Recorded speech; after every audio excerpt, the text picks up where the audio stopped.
Welcome to Dare a New Belief, a place to discover what is possible for your life after the loss of a loved one, and where you will find inspiration, insight, support, and love, and hopefully a bit of laughter to help you through your day. Now, here's your host, Nada Hogan.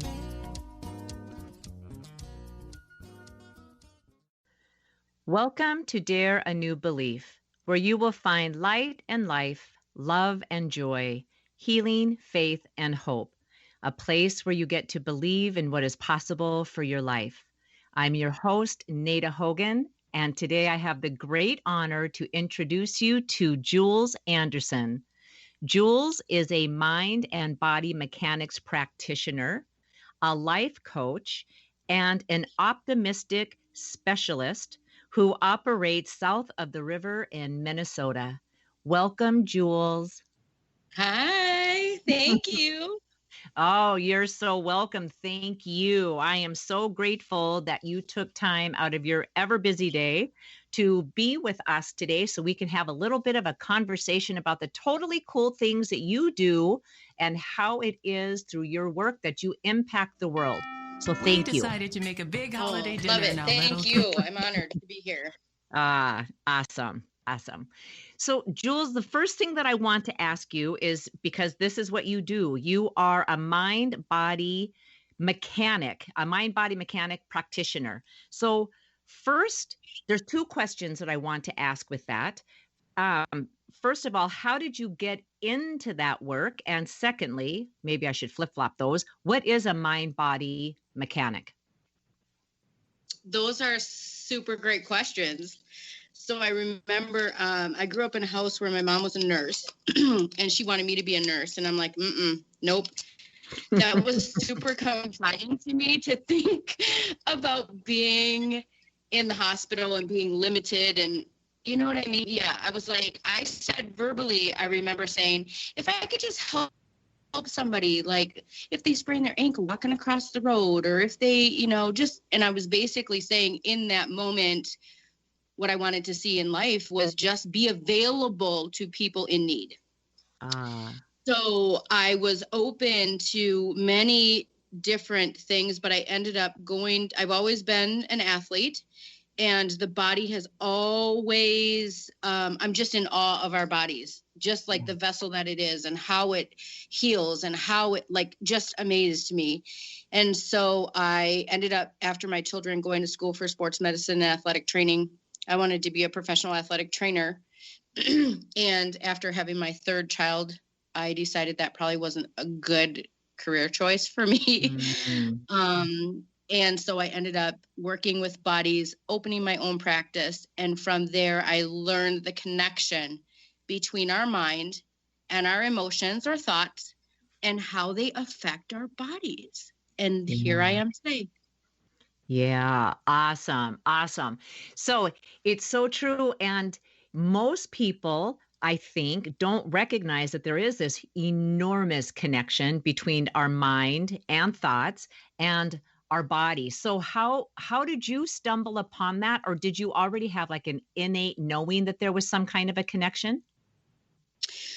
It's interesting. I'm very A-type personality. So I'm like, what does it mean? Why? What is this? How come this is the way it is? I need to know why. And I was just fascinated with the body. So I started in sports medicine. So I was treating injuries. And the ones that really surprised me were the reoccurring shoulders, the reoccurring lower back injuries. And I'm like, And while I psychologically knew that the more comfortable I made my office space or the whole encounter for people more comfortable, the more they opened up and the more I saw consistencies. And then I wanted to know about that. So it just opened itself up. So if you pay attention, it tells you everything around you is like knowledge, right? So I just paid attention and I'm like, okay, this is a second person. No, this is a third person. Now I need to do research on that. And it developed into really taking classes on neuroscience, how our brain works, and cognitive behavioral therapy, and how we actually are in control of all of our thoughts rather than just letting our thoughts happen or waking up and going, oh, I wonder how I'm going to feel today. So all of those things play a part for sure. Yeah. Yeah. So here's what is so interesting to me, because I don't think that most people, at least not the people in my circle, put together sports medicine treating injuries with neuroscience, cognitive behavior therapy, and that we are in control of our own thoughts. Do you find that the people, so if I was to talk to the average person that's in my world that is involved in sports, and I was to say, like, if you were playing football and you keep having this ankle issue, do you think that would have anything to do with your reoccurring thoughts or with neuroscience or cognitive behavior? Do you think there would be a correlation? And I just have a feeling that the majority of the answers would be no. Like, it's because I'm playing a physical sport and that's how come I keep getting hurt and my ankle's weak because I've heard it so many times, but not the correlation. That's how I think it would be. But since this is your area of expertise, do you find that to be the same for the people that are coming into you? Do you have to educate them, or do you think they already know? For sure. There's a lot of education and a lot of my work in the past. I've been doing it almost 25, 30 years now. I hate to even say that, but that's true. I'm still young at heart. Yes, you are. But it is true. And even I work with doing emergency athletic training I do D1 football. So I'm in a small town by where I live, and several doctors, actually the Vikings orthopedic surgeon was one of the fathers of the team. And so I had seen him for years, and he was very skeptical as far as like my education and if I was qualified and all of those things. And he's, growing up in a medical field, it might feel a little uncomfortable for me to be around a doctor or to be around a specialist initially. But then the more that I ask questions and the more that I am knowledgeable in areas that they are not, I see that we work really well together.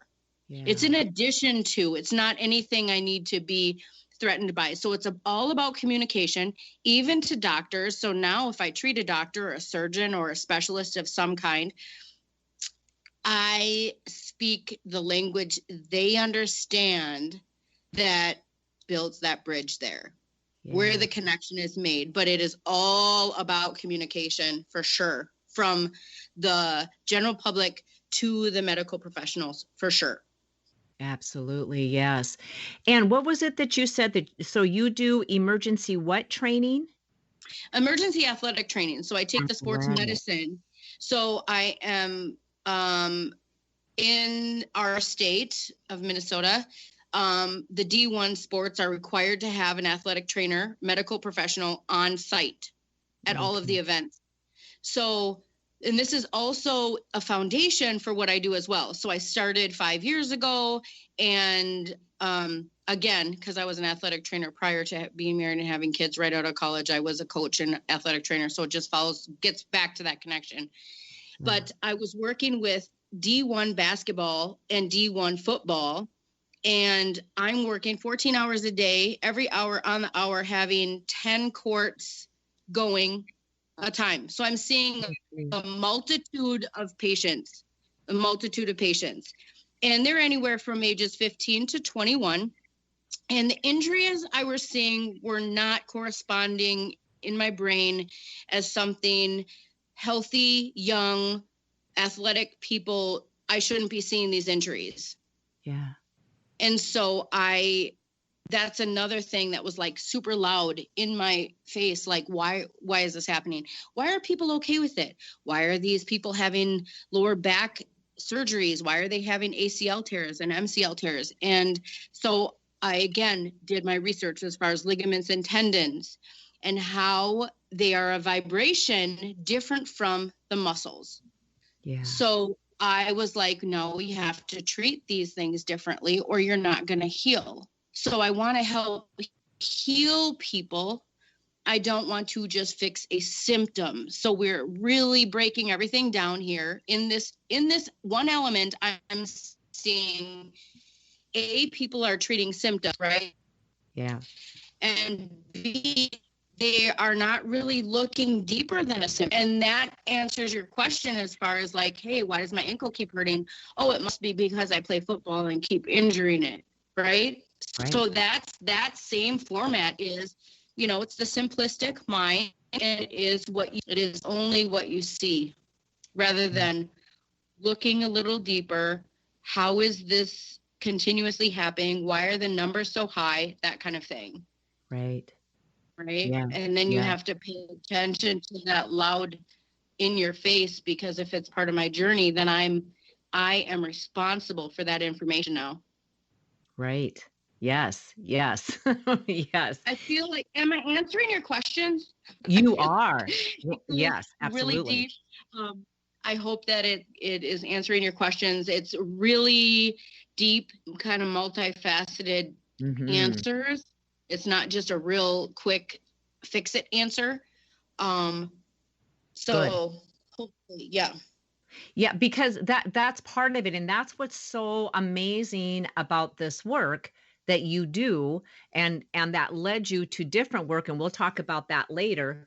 But Yeah. just in this one piece where, and especially athletes, and maybe women are a little bit different. I'll have to ask you about that if you notice a difference between the sexes, but the connection between mind, body, spirit, it cannot be segmented. It can't be separate. And I think that we tend, and especially people that are in rough and tumble sports, I think it's all about the performance and getting it done and being the best on the team, or in the whole entire league. But it's not putting all of it together. So it is mind, body, spirit working together, which studies have proven that when it is mind, body, spirit, you are such a better performer, no matter what it is that you're doing.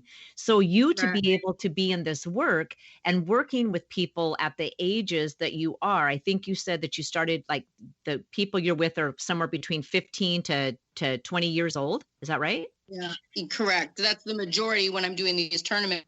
Yeah. Yes. So those I hate even saying young people now, but those young people, what they can get this information when they come in, unfortunately, if they have to have an injury to come and see you, but to start understanding that I'm not just a body running to do this athletic feat, that I'm all of it. I'm mind, body, and spirit. And what a beautiful place for you to be in. And I love that you said this as many times as I have spoken to you. I don't know if we've ever talked about ligaments and tendons being a different vibration than muscle, and it 100% is. And how totally cool is that? Right. So with in that whole thing, what you just said, I got goosebumps, first of all. Just super big chills. They're poking out of my legs and my arms right now. I'm blessed to be where I am right now. I will say, when I first started, I was used to working with older athletes. I have treated professional athletes for many years, NFL, NHL, golfers, everything from all over the world. This type of treatment you can't find just anywhere, because it goes to the cellular level of healing. And it's so unbelievably amazing. However, simply saying, after what you're saying, when I first started, I was working with some younger kids, even younger than 14. And I remember telling my boss, okay, I am not here to emotionally coddle these children. I'm here for injuries. And she said, no, this is your job. And I was like, excuse me. And I was not ready for that at that moment. I was just really strictly about injuries, and I'm here, and this is serious. And if there's a serious injury, I need to be available. I can't be over here hugging this kid, But what you're saying, it has now developed 5 years later into an amazing balanced treatment where I can see a lot of the kids that I treat will lay on the ground and have an injury, or say that they're hurting. I'm going to describe that they're hurting. Yeah. And I look at them